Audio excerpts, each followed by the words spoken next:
تحلو حياتي بقرآني، وجمال ذاتي قرآني،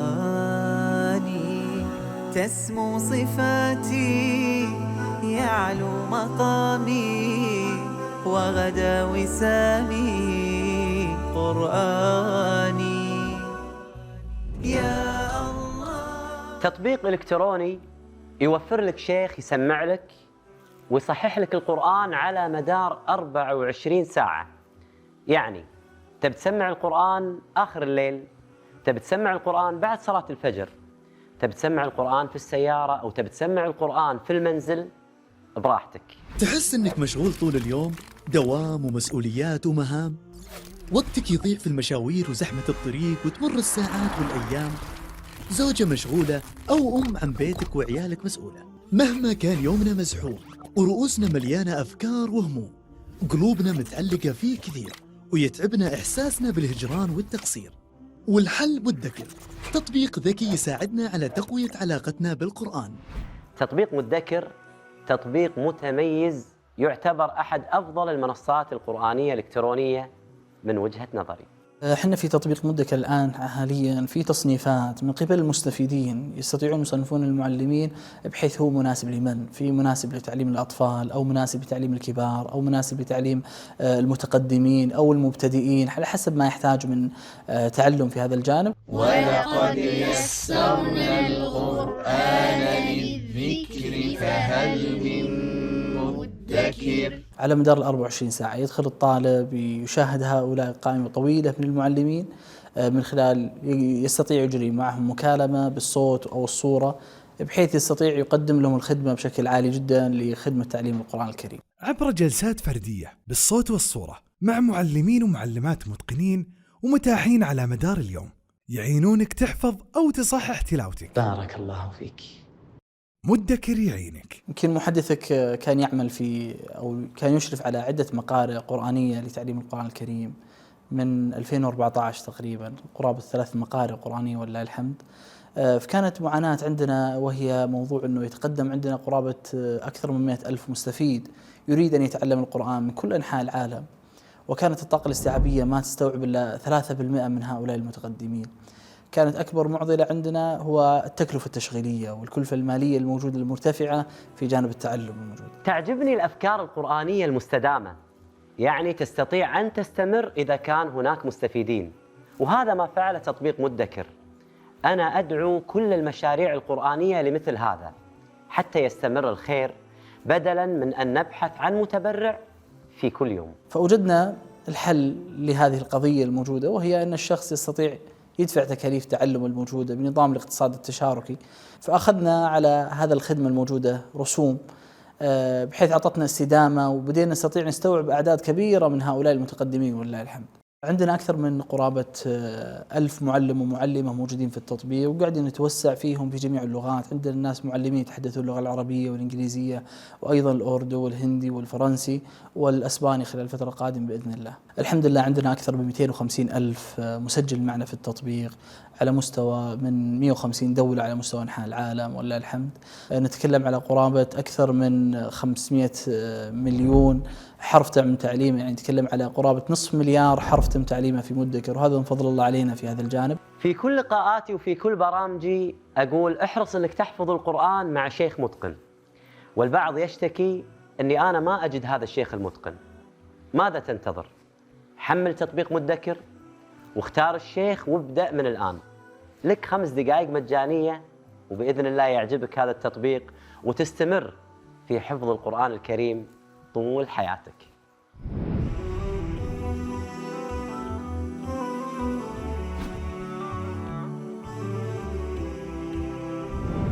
أحيا قلوبا في ربى آياته، ويضيء ثغر الكون في مشكاته، فأضمه ويضمني. يا مرحبا بالشيخ عمر، شرفي فيك في برنامج وسام القرآن، تستحق هذا الوسام شيخ. كثير من الناس يسأل لماذا ابن فلان يحفظ القرآن وهو صغير سن، بل بعضهم يحفظ القرآن بالقراءات. أكيد هذا الابن نابغة أو معجزة؟ طبعا لا. هو من أسرة عندها اهتمام، وضعت هدف، اشتغلت على هذا الهدف حتى حفظ ابنهم كتاب الله سبحانه وتعالى. أنت يا ولي الأمر من تنشئ ابنك، إما حافظ للقرآن أو غير حافظ لكتاب الله سبحانه وتعالى، فأنت تختار. وبالحق أنزلناه وبالحق نزل وما أرسلناك إلا مبشرا ونذيرا وقرآنا فرقناه لتقرأه على الناس على مكث ونزلناه تنزيلا. الشيخ عمر، الله يحفظكم، مشاركتك في مسابقة الملك عبد العزيز الدولية لحفظ القرآن الكريم، حدثنا عن هذه التجربة. في أي سنة كانت؟ كيف شاركت؟ طبعا تجربة المسابقات يعني تجربة فريدة، بدأت يعني من خامس ابتدائي، لكن لم تكن في مسابقة الملك سلمان، إنما كانت في مسابقة التعليم. نعم. هي يعني مسابقة الملك سلمان المحلية هي بوابة الانطلاق للمسابقات الدولية. نعم. الذي يحقق المركز الأول يشارك في مسابقة الدولية. نعم. أي.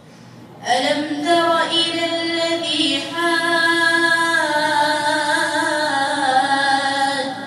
إبراهيم في ربه أن آتاه الله الملك. هذا الشاب الحافظ المتقن تبارك الرحمن الشيخ عمر حصل على المركز الأول في المسابقة المحلية على مستوى المملكة العربية السعودية، وتسمى مسابقة الملك سلمان حفظه الله لحفظ القرآن الكريم. وحصل أيضاً على المركز الأول على مستوى العالم كله بحفظ القرآن الكريم كامل بمسابقة الملك عبد العزيز التي تقام بمكة المكرمة. قصة اليوم قصة ملهمة لكل مسلم، عنوانها لكل مجتهد نصيب.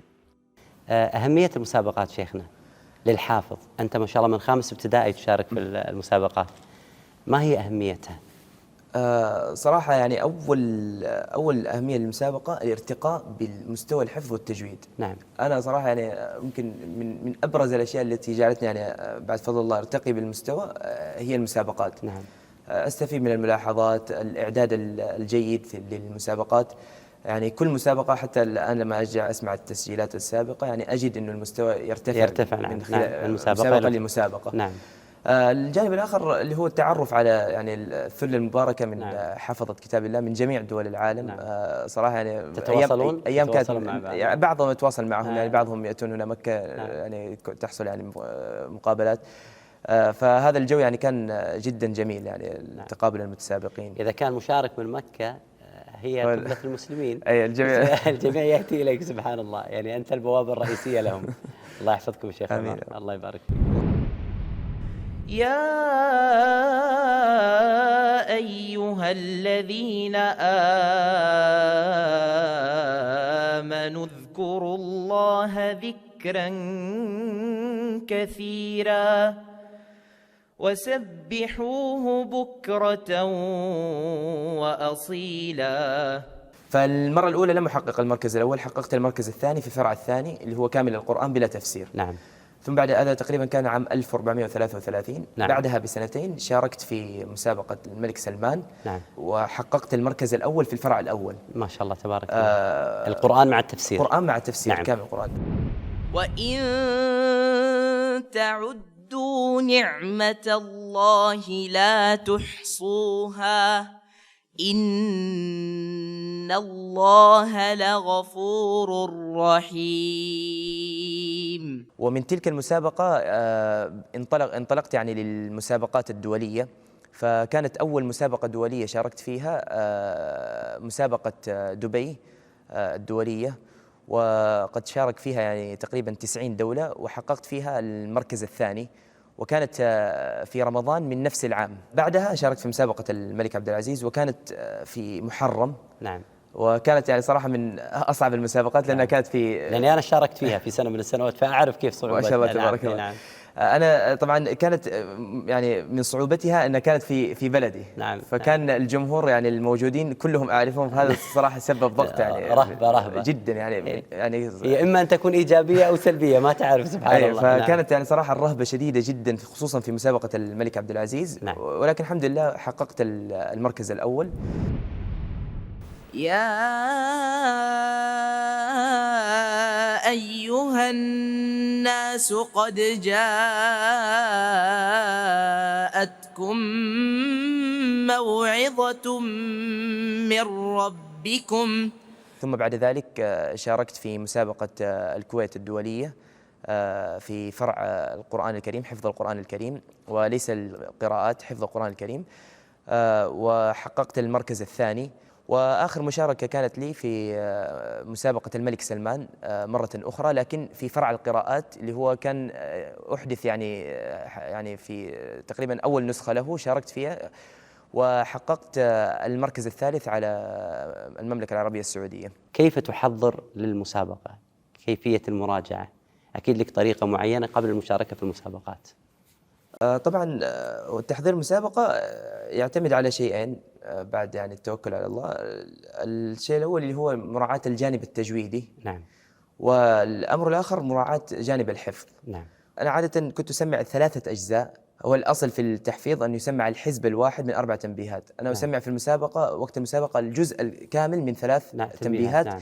ولكن يكون باستماع خاص، يعني يكون مستمع ثابت يستمع لي. طبعا بعدها يعني في المسابقة الدولية كان في إضافة شيء جديد اللي هو القراءة المرتلة. هذا كان قبل الاختبار تقريبا بشهر. كنت فقط أقرأ يعني مرتلا لأعود السمع على القراءة المرتلة. هذا يعني كان يفيد كثيرا، لأن بعض الأحيان الطالب يعني يقرأ بسرعة، لما يأتي السؤال وفي المسابقة يقرأ بتؤدة سيجد فرقا وربما يخطئ. نعم. لأنه ليس متعودا، عود نفسه على قراءة الحدث. أيوه. في المراجعة. نعم. لكن فهذه الطريقة تجعله يعني يتأقلم على المسابقة. تميز الشيخ عمر الله يحفظه ويبارك فيه في حفظ القرآن الكريم بدأ من الأسرة. الأولاد نعمة عظيمة، وشكر هذه النعمة يحتاج إلى تربية قرآنية صالحة، وهذا ما فعل والد الشيخ عمر ووالدته الله يحفظهم. لهم 7 من الأولاد ذكورا وإناثا. كم تتوقع من هؤلاء ال7 خاتم للقرآن الكريم؟ أنا بحمد الله أسرتي كلهم يحفظون القرآن لله الحمد. يعني فوقي أختي تحفظ القرآن، وكذلك 3 من أخواني يحفظون القرآن، وبعدي 2 من أخواني يحفظون القرآن. نحن 7 كلنا لله الحمد نحفظ القرآن كاملا.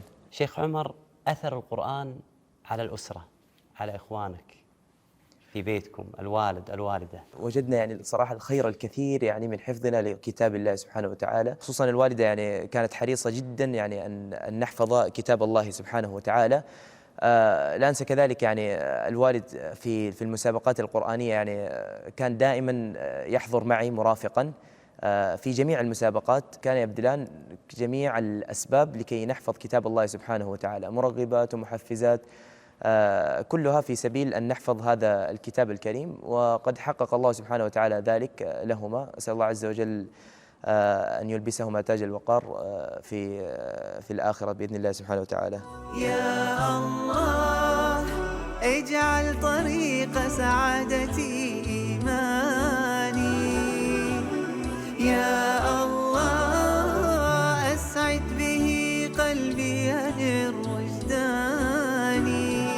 ما تتمنى أن ولدك أو بنتك اللي ممكن يكونون قاعدين جنبك الآن ويشوفون هذا البرنامج أنهم يكونون حافظين للقرآن ومتقنين ومتميزين مثل الشيخ عمر، أو ممكن أفضل منه بإذن الله عز وجل؟ ما ودك تتميز بالجنة وبين أهل الجنة بحلة الكرامة وتاج الوقار؟ ابدأ من الآن ولا تأجل هذا القرار المهم في حياتك وفي آخرتك. كانت مسيرتي في كتاب الله يعني منقسمة لقسمين. قسم في البيت، وكان بعض الأفاضل من الأساتذة يأتوننا في البيت، وقسم آخر في تحفيظ في المسجد. ثم بعد ذلك انتقلت يعني إلى حلقات عاشور بخاري، وهذه هي الانتقالة الأخيرة، وكانت بإشراف الأستاذ الدكتور حسن بن عبد الحميد بخاري. إنما يخشى الله من عباده العلماء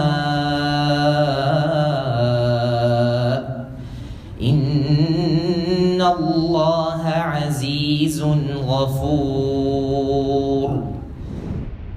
حلقات الشيخ حسن بخاري دائما نسمع عنها كل خير، حدثنا عنها شيخنا، ما هي الحلقات؟ طبعا حلقات الشيخ حسن بخاري يعني من صراحة من أميز الحلقات، يعني لما يكون على مستوى مكة فعلى مستوى المملكة صراحة. تبارك الله. السبب يعني النظام الصارم يعني الذي وضعه الشيخ حسن. وطبعا الحلقات يعني أنشئت قديما، أنا يمكن قبل ولادتي يعني الحلقات موجودة. بدأ الشيخ عمر في حفظ القرآن الكريم مع الشيخ حسن بخاري الله يحفظه ويبارك فيه من نصف القرآن تقريبا من سورة الكهف حتى حفظ القرآن الكريم كاملا، ثم انتقل إلى القراءات واستمر في هذه القراءات تقريبا 10 سنوات تبارك الرحمن. بعد ما ختمت القرآن متى دخلت في القراءات؟ تقريبا أنا ثاني متوسط. طبعا حفظت متن التحفة والجزرية ثم الشاطبية، ثم بعد ذلك بدأت في رواية شعبة. إن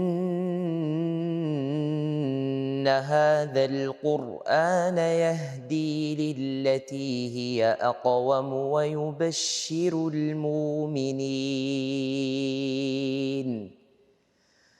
ويبشر المؤمنين الذين يعملون الصالحات أن لهم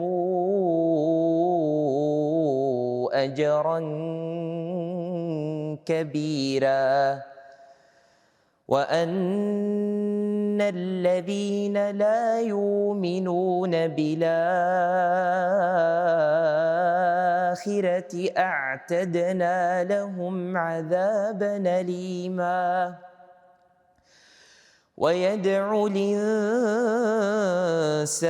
بالشر دعاءه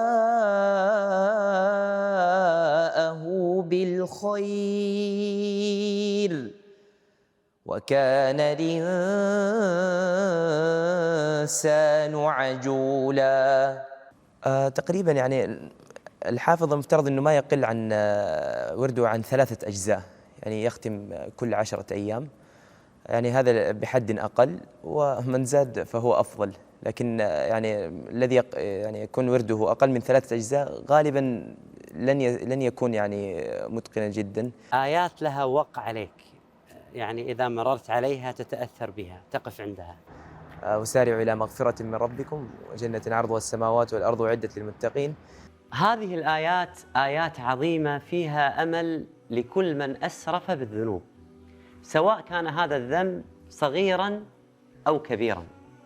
أبشر، فلم يخرجك الله سبحانه وتعالى من دائرة المتقين، ولكن أقبل على الله سبحانه وتعالى بتوبة صادقة من غير إصرار على هذا الذنب. أولئك جزاؤهم مغفرة من ربهم وجنات تجري من تحتها الأنهار خالدين فيها ونعم أجر العاملين.